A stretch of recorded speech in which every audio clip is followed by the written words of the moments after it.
यह बात ध्यान रखने वाली है कि अभी एआई समिट खत्म नहीं हुआ है। एआई समिट में अब भी विदेशी मेहमान दूसरे देशों के पवेलियन लगे हुए हैं।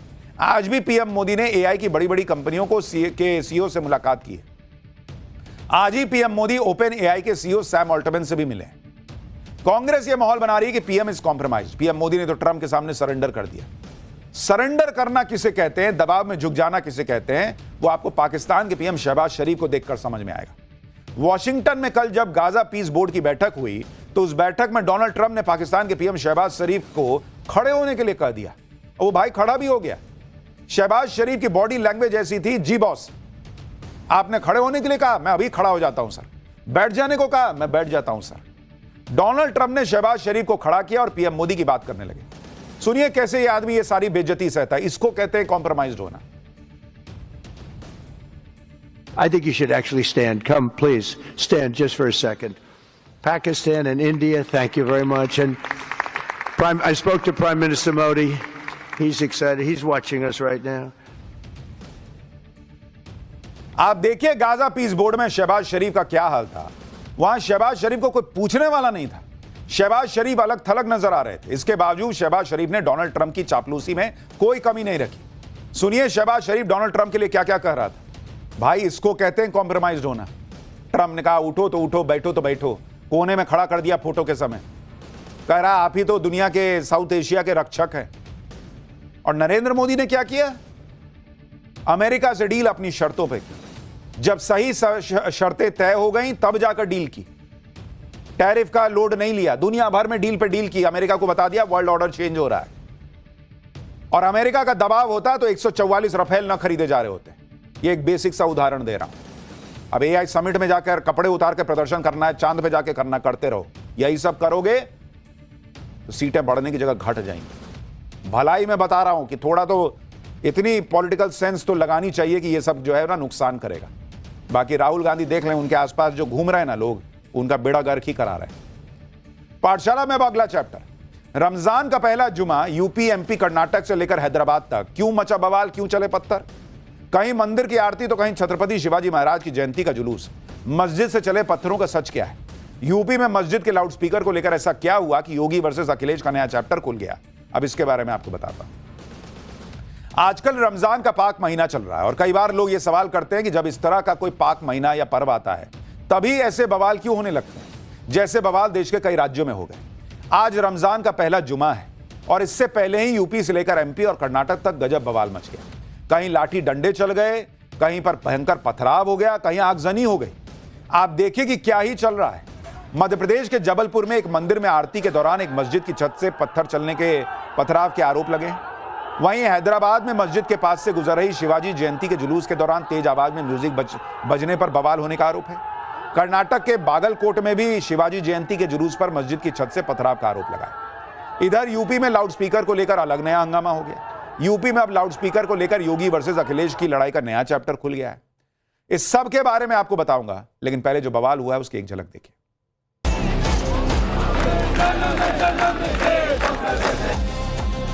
से पत्थर फेंके गए हैं और छत को जमींदोज करने की मांग है हमारी। रमजान के महीने को देखते हुए अगर हम लोगों को ये व्यवस्था दे दें। उस वक्त की परंपरा है जब घड़ी होती रही थी।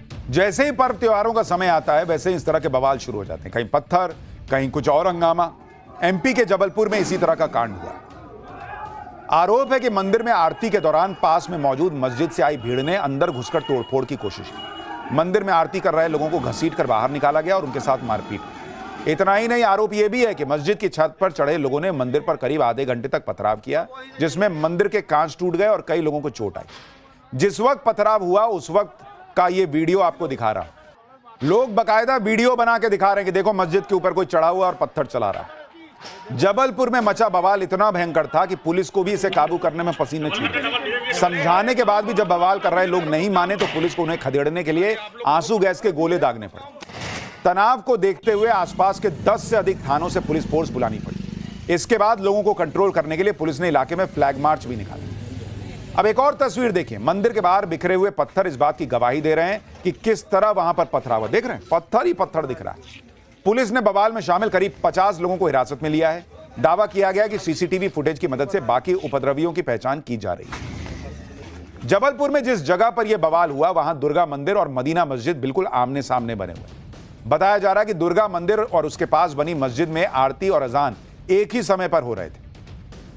इसी दौरान लाउडस्पीकर की तेज आवाज को लेकर दोनों पक्षों में कहासुनी शुरू हुई और देखते ही देखते मामला पथराव तक चला गया। आरोप है कि मस्जिद से आई भीड़ ने मंदिर में घुसकर तोड़फोड़ की कोशिश की और मस्जिद की छत से मंदिर पर पथराव शुरू हो गया। शुरुआती जांच के बाद प्रशासन ने भी माना है कि इस बवाल की शुरुआत लाउडस्पीकर की आवाज को लेकर हुई। जबलपुर के कलेक्टर को सुनिए। बेसिकली जो अपना पत्थरबाजी इस बात को लेकर हो गई थी कि साउंड जो है उसको थोड़ा सा साउंड की जो ये है डेसिबल जो है उस हाइट है उसको लेकर मंदिर के साउंड के मस्जिद के साउंड दोनों के आपस में दोनों वर्तमान कंडीशन। मंदिर में हुए पथराव के खिलाफ आज हिंदू संगठनों ने मोर्चा खोल दिया। प्रशासन पर उस मस्जिद के खिलाफ कार्रवाई की मांग की जिसकी छत से पथराव का आरोप लगा। अपनी मांगों को लेकर विश्व हिंदू परिषद और बजरंग दल की अगुवाई में हिंदू संगठनों से जुड़े लोगों ने जबरदस्त प्रदर्शन किया। पुलिस थाने के सामने सड़क पर बैठकर हनुमान चालीसा का पाठ किया।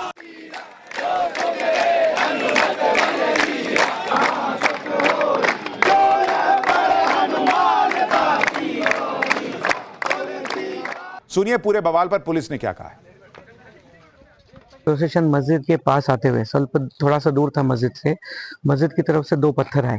वो 2 पत्थर अभी तक जो हमें प्रिलिमिनरी इन्फॉर्मेशन मिली है वीडियो चेक करके, 2 पत्थर में से दोनों हमारे पुलिस कांस्टेबल, एक हमारा पुलिस कांस्टेबल और एक मेरे शोल्डर की तरफ गिरा। लाउडस्पीकर को लेकर एक ऐसा बवाल यूपी में भी छिड़ गया है जिसके बाद योगी वर्सेस अखिलेश का नया चैप्टर खुल गया। दरअसल यूपी विधानसभा में अखिलेश यादव की पार्टी के विधायक ने रमजान का हवाला देते हुए मस्जिदों में लाउडस्पीकर के इस्तेमाल की छूट देने की मांग उठाई। समाजवादी पार्टी के चीफ व्हिप कमाल अख्तर ने सहरी और इफ्तार के वक्त लाउडस्पीकर से ऐलान करने की इजाजत मांगी, जिसे सुप्रीम कोर्ट के आदेश का हवाला देते हुए योगी सरकार के मंत्री ने खारिज कर दिया। अखिलेश की पार्टी के विधायक की मांग और उस पर योगी के मंत्री का जवाब सुनिए। पिछले दिनों सरकार की तरफ से ज्यादातर धार्मिक स्थलों से लाउडस्पीकर हटा दिए गए हैं, तो सरकार समय समय पे सर त्योहारों के लिए परमिशन देती रहती है। तो मेरा आपसे अनुरोध है सर कि रमजान के महीने को देखते हुए अगर हम लोगों को ये व्यवस्था दे दें कि एक इस व्यवस्था के लिए परमिशन दे दी जाए पूरे प्रदेश के अंदर, तो लोगों को सर बहुत राहत मिलेगी। आजकल हर व्यक्ति के पास, चाहे वो छोटा से छोटा आदमी, आज सब्जी वाले, ठेले वाले, रिक्शे वाले, कमजोर से कमजोर आदमी मोबाइल रखता ना, और उसमें मोबाइल में टाइम भी आता है। तो अब आवश्यकता तो है नहीं। जो उस वक्त की परंपरा है जब घड़ी होती नहीं थी, उस वक्त हम किसी की धार्मिक मान्यताओं में किसी प्रकार का कोई हस्तक्षेप नहीं करते वैसे भी, लेकिन ये व्यवस्था चिल्लाने वाली, ये इसके बारे में तो सुप्रीम कोर्ट ने आदेश दिया, ये हमारा आदेश नहीं, हमारे पास। यानी योगी सरकार ने क्लियर कर दिया कि भाई लाउडस्पीकर वाला मामला नहीं चलेगा। पाठशाला में अब अगला चैप्टर, कहीं बोट पलट जा रही, कहीं रस्सी टूटी, कहीं जान चली गई। एडवेंचर स्पोर्ट्स में ऐसे ऐसे हादसे हो रहे हैं कि आपकी रूह कांप जाएगी बॉस देख। बच्ची खाई में गिर गई, कहीं पैराग्लाइडिंग तो कहीं राफ्टिंग में हादसा हो रहा है। बहुत से लोग एडवेंचर स्पोर्ट्स में हिस्सा लेते हैं। ये चैप्टर देख लो भाई, क्या ही चल रहा है। आजकल ऐसे ऐसे हादसे होते हुए दिख रहे हैं कि लोग कांप जा रहे हैं कि कहीं बाहर घूमने जाएं तो थ्रिल करने के लिए कुछ करें या चुपचाप घूमकर घर लौट आएं, क्योंकि कहीं झूला टूट जा रहा है, कहीं जिपलाइन से लोग गिर जा रहे हैं। ये देखिए, किसी की गर्दन टूट जा रही है, कहीं बोट टकरा जा रहा है। एडवेंचर स्पोर्ट्स तो बड़ा रिस्की होता जा रहा है भाई। जहां कहीं भी water, river rafting, bungee jump, ये देखिए बोट टकरा गई।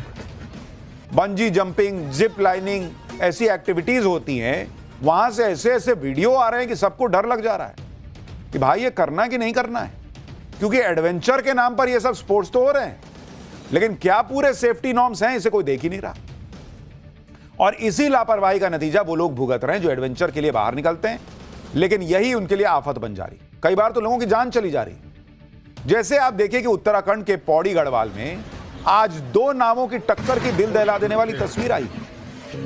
हादसा कैसे हुआ और किसकी लापरवाही से, ये आपको बताऊंगा। इसके साथ ही एडवेंचर गेम्स के दौरान हुए हादसों की वो भयानक तस्वीरें दिखाऊंगा जिसमें लोगों की जान तक चली गई। मेलों में भी मौज मस्ती और एडवेंचर के लिए बड़े बड़े झूले लगा दिए जा रहे हैं। रोमांच को करीब से महसूस करने का शौक लोगों को झूलों तक खींच कर ले जा रहा है, लेकिन वहां अलग कांड हो जा रहा है। राफ्टिंग के नाम पर जानलेवा राइड की तस्वीरें उत्तराखंड के पौड़ी गढ़वाल से जो आई, पहले वो देखिए, जहां बीच नदी में दो बोट की आपस में जोरदार टक्कर हो गई। देख रहे हैं, एक दूसरे पे चढ़ गया भाई। कैसे एक बोट दूसरी बोट के ऊपर से चढ़कर गुजर गई। लोगों को लगा कि बोट वाले ने तो मार ही दिया। हादसे को देखकर लोग चिल्लाने लगे। बताया जा रहा है कि यह वीडियो 15 फरवरी का है। अलकनंदा नदी में धारी देवी मंदिर के पास बोट राइड चल रही थी। इस दौरान एक बोट की स्पीड इतनी ज्यादा थी कि कंट्रोल खो दिया उसने और सामने बोट आ रही थी, उस पर चढ़ गया। टक्कर लगते ही बोट चला रहा शख्स पानी में कूद गया। टक्कर इतनी तेज थी कि एक बोट कुछ देर तक नदी के बीच गोल गोल घूमती चली गई। बाद में रेस्क्यू टीम ने बोट चालक को सुरक्षित बाहर निकाल लिया। गनीमत यह रही कि दोनों बोट में पर्यटक मौजूद नहीं थे। अगर दोनों में से एक भी बोट में पर्यटक होते, माथा फट जाता उनका। देखिए किस तरह से बोट चढ़ गई। कहां है सेफ्टी नॉर्म्स? इस बोट हादसे में तो हालांकि कोई घायल नहीं हुआ, लेकिन मनाली में घूमने आए परिवार की किस्मत अच्छी नहीं थी। एक बच्ची जिपलाइन पर राइड करते वक्त हादसे का शिकार हो गई। जिपलाइन जब आधे रास्ते में पहुंची तो उससे उसका सेफ्टी हुक ही टूट गया और त्रिशा नाम की बच्ची 30 फीट गहरी खाई में जा गिरी। हादसे के बाद चीख पुकार मच गई। वहां लोगों ने किसी तरह बच्ची को बाहर निकाला और अस्पताल में भर्ती करा। तो क्या तुम्हारा सेफ्टी नॉर्म तुम फॉलो कर रहे थे भाई कि बच्ची जो है वो उसका जिपलॉक टूट गया और वो खाई में गिर गई? ये लोग तो एडवेंचर के लिए पैराग्लाइडिंग कर रहे थे, जिनकी तस्वीरें अब आपको दिखा रहा हूं। लेकिन देखिए ये खेल कितना खतरनाक है। ये उत्तराखंड के बागेश्वर की तस्वीर है, जहां पैराग्लाइडिंग चैंपियनशिप चल रही थी। इस दौरान 2 प्रोफेशनल पैराग्लाइडर हादसे का शिकार हो गए। बताया जा रहा है कि लैंडिंग से ठीक पहले दोनों ने अपने ग्लाइडर से नियंत्रण खो दिया था, जिसके बाद वो तेजी से जमीन पर जा गिरे। हादसे में दोनों की जान बच गई, लेकिन गंभीर चोटें आई थी। पैराग्लाइडिंग में अगर रिस्क है तो राफ्टिंग में भी खतरा कम नहीं है। राफ्टिंग में भी बहुत हादसे होते जा रहे हैं। ये तस्वीरें ऋषिकेश की हैं, जहां राफ्टिंग के दौरान एक युवक पानी में गिर गया। बोट पर और भी लोग मौजूद थे।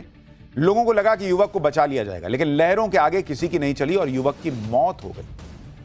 ऋषिकेश में ही राफ्टिंग के दौरान एक और हादसे की तस्वीरें आई थी, जहां पानी में गिरे युवक को ट्रेनर अपने साथ खींच लाया। रस्सी की मदद से उसे पानी से बाहर निकाला गया। शुरुआत में ऐसा लगा कि युवक की मौत हो गई है, लेकिन रेस्क्यू टीम ने तुरंत ही CPR दिया और युवक की जान बचाई। अगर आप भी एडवेंचर राइड्स के लिए जाने का प्लान कर रहे हैं तो कुछ सेफ्टी प्रिकॉशंस का ध्यान जरूर रखिए। जैसे एडवेंचर स्पोर्ट्स के शौकीनों को हमेशा सर्टिफाइड ऑपरेटर्स के साथ ही जाना चाहिए। बिना रजिस्ट्रेशन या अनअप्रूव्ड साइट्स पर एडवेंचर एक्टिविटी नहीं करनी चाहिए। खराब मौसम में पैराग्लाइडिंग या राफ्टिंग से बचिए। राइड के दौरान इक्विपमेंट फेलियर से बचने के लिए खुद पूरी जांच भी करनी चाहिए। एडवेंचर स्पोर्ट्स में सेफ्टी बेल्ट का सबसे ज्यादा ध्यान रखना चाहिए। पीक सीजन में भीड़ ज्यादा होती है, ऐसे में राइड के लिए जल्दबाजी नहीं करनी चाहिए। अगर मेडिकली फिट नहीं है तो ऐसी राइड्स पर जाने से बचिए जिसमें जोखिम है। बच्चों को ऐसी राइड्स पर जाने के लिए मजबूर मत कीजिए जिन पर वो नहीं जाना चाहते। जान का जोखिम सिर्फ एडवेंचर गेम्स का ही नहीं होता, बल्कि मेले में झूले वाली राइड भी दगा दे जाती है। हैरान करने वाली तस्वीरें ऋषिकेश से सामने आई, जहां एक मेले के दौरान एक महिला झूले पर लटक गई। जिस केबिन में महिला बैठी थी उसका दरवाजा अचानक खुल गया। इसके बाद महिला बाहर लटक गई। हादसे के बाद झूले को तो रोक लिया गया, लेकिन महिला इसी तरह काफी देर लटकी रह गई। इसी महीने हरियाणा के फरीदाबाद में लगे मशहूर सूरजकुंड मेले में भी भयंकर हादसा हुआ था। यहां सुनामी स्विंग नाम का खतरनाक झूला सेकंड भर में नीचे आके गिर गया। यह झूला सूरजकुंड मेले का सबसे खतरनाक झूला था, जो 180 डिग्री एंगल तक घुमा देता था। झूले ने 13 राउंड पूरे कर लिए थे, लेकिन 14वें राउंड में झूला एकदम से टूटा और बाईं तरफ जाके गिर गया। झूला गिरते ही लोग दौड़ पड़े और लोगों का रेस्क्यू शुरू किया, लेकिन तभी दूसरा हादसा हो गया। झूले का एक और हिस्सा जो ऊपर फंसा हुआ था वो नीचे आके गिर गया, जिससे कई लोग फंस गए। इस हादसे में एक पुलिस इंस्पेक्टर की मौत हो गई, जबकि 13 लोग घायल हुए। पिछले महीने ही मध्य प्रदेश के झाबुआ में मेले के दौरान ड्रैगन स्विंग झूला टूटकर गिर पड़ा। यहां पर झूले का होल्डिंग स्टैंड ही टूट गया था। हादसे के वक्त झूले पर करीब 30 स्कूली बच्चे सवार थे। झूला टूटकर दूसरी तरफ एक दीवार पर जा गिरा, जिसके बाद बच्चों ने कूदकर अपनी जान बचाई। इस हादसे में भी कई बच्चे घायल हो गए। बताया गया था कि मेले नियमों की जमकर धज्जियां उड़ाई गई थी, जिसकी वजह से इतना बड़ा हादसा हुआ। पैराग्लाइडिंग के दौरान तो सबसे ज्यादा हादसे होने की खबरें आ रही हैं, क्योंकि इस एडवेंचर गेम में सबसे ज्यादा रिस्क भी होता है। एक पैराग्लाइडर टेक ऑफ करते ही हादसे का शिकार हो गया। बताया जा रहा है कि यह वीडियो हिमाचल प्रदेश का है, जहां 19 साल की एक लड़की पैराग्लाइडिंग कर रही थी। उसके साथ पायलट भी था, लेकिन टेक ऑफ करते ही बैलेंस बिगड़ गया और दोनों लोग ग्लाइडर के साथ 60 फीट गहरी खाई में गिर गए और हादसे में लड़की की मौत हुई। तो भाई, अगर एडवेंचर स्पोर्ट्स का शौक है तो थोड़ा ध्यान से कीजिए, और प्रशासन को भी देखना चाहिए कि जो लोग ये पैसे कमाने के लिए एडवेंचर राइड्स करा रहे हैं वो ट्रेंड हैं भी या नहीं और सेफ्टी नॉर्म्स को फॉलो कर रहे हैं या नहीं। पाठशाला में अब अगला चैप्टर, एप्स्टीन फाइल के बाद ट्रंप का नया धमाका। अब एलियंस की कौन सी फाइल खोल दी कि दुनिया हिल जाएगी। क्या एलियन होते हैं? अमेरिकी फाइलों में छुपा कौन सा राज खुद ट्रंप ने खोल दिया है? अब इसका चैप्टर। अभी तक तो अमेरिकी राष्ट्रपति डोनाल्ड ट्रंप तेल के कुएं तलाश रहे थे, रेयर अर्थ के रिजर्व तलाश रहे थे, लेकिन अब डोनाल्ड ट्रंप को नया शौक चढ़ा है। ट्रंप कह रहे हैं कि वो एलियंस की भी तलाश करें, और इस बात से डोनाल्ड ट्रंप ने नई खलबली मचा दी है, क्योंकि जिस वक्त अमेरिका में एप्स्टीन फाइल की चर्चा हो रही है, उधर डोनाल्ड ट्रंप ने एलियन फाइल्स खोलने का ऐलान करके सबको चौंका दिया है। आप सोचिए कि जिन एलियंस से दुनिया अनजान है, यही सवाल उठता रहता है कि एलियंस होते हैं या नहीं होते हैं, जिन्हें किसी ने देखा नहीं, जिनके बारे में यह पता नहीं कि एलियंस होते भी हैं या नहीं होते हैं। ट्रंप कह रहे हैं कि वो एलियन की फाइल खोलने जा रहे हैं। अब दुनिया भर में चर्चा हो रही है कि ट्रंप की इस एलियन फाइल्स में क्या है। ट्रंप एलियंस को लेकर क्या खुलासा करने वाले हैं जो दुनिया को नहीं पता। क्या ट्रंप के राज में अमेरिका दुनिया के सामने एलियन से जुड़ा वो राज खोलने जा रही है जिसे आज तक दबाकर रखा है अमेरिका ने? डोनाल्ड ट्रंप जिस एलियंस की फाइल्स को खोलने की बात कर रहे हैं, उसमें ऐसा क्या है जो पूरी दुनिया को हिला